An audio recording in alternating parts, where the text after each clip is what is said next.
গতকালকে বাংলাদেশে একটি আদেশ জারি করা হয়েছে, রাষ্ট্রপতির আদেশ, এবং একই সাথে জুলাই জাতীয় সনদ সহ সেই আদেশের উপরে গণভোট অনুষ্ঠানের জন্য আহ্বান করা হয়েছে।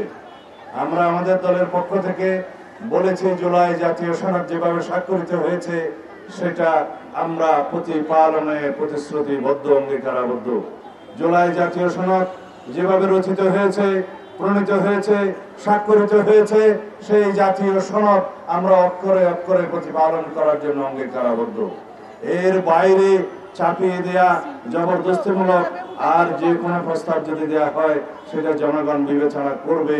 গণভোটের মাধ্যমে একই দিনে জাতীয় সংসদ নির্বাচনের দিনে জনগণের সম্মতি গ্রহণের জন্য যে প্রস্তাব করা হয়েছে সেটাকে আমরা স্বাগত জানিয়েছি। কারণ এটা ব্যয় সাশ্রয়ী, এটা সময় সাশ্রয়ী, এটা বিভিন্ন রকমের আয়োজনের সাশ্রয়ী এবং এটা সুবিধাজনক। বেশি ভোটারদের অংশগ্রহণের মধ্য দিয়ে তারা মতামত দিতে পারবে।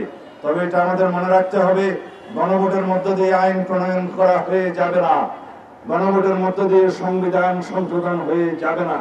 তার জন্য অবশ্যই জাতীয় সংসদ গঠিত হতে হবে।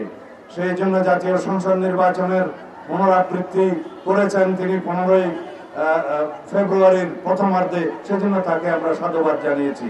কারণ আমরা অবশ্যই আগামী ফেব্রুয়ারির প্রথমার্ধে জাতীয় সংসদ নির্বাচন অনুষ্ঠান হোক, সেটা চাই।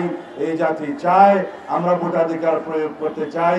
এই জাতির সমস্ত জনগণ সেই ভোটাধিকার স্বাধীনভাবে, উৎসবমুখরভাবে প্রয়োগ করার জন্য উন্মুখ হয়ে আছে।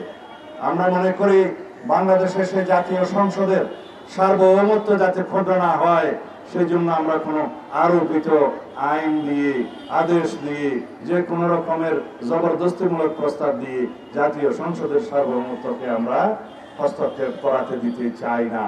কারণ এটাই বাংলাদেশের একমাত্র সার্বভৌম হাউস, যে সার্বভৌম হাউসে জনগণের প্রতিনিধিত্ব করে, তাদের সার্বভৌম প্রতিনিধিত্ব করে তাদের জাতীয় সংসদ যারা নির্বাচিত হবে তাদের মধ্য দিয়ে।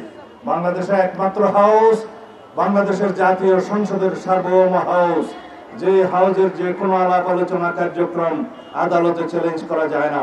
সেই জাতীয় সংসদের সার্বভৌমত্বকে ডিকটেট করানোর মতো কোনো প্রস্তাব, কোনো আরোপিত বিষয় থাকতে পারে না। সেটা আমরা পুনরুচ্চারণ করছি।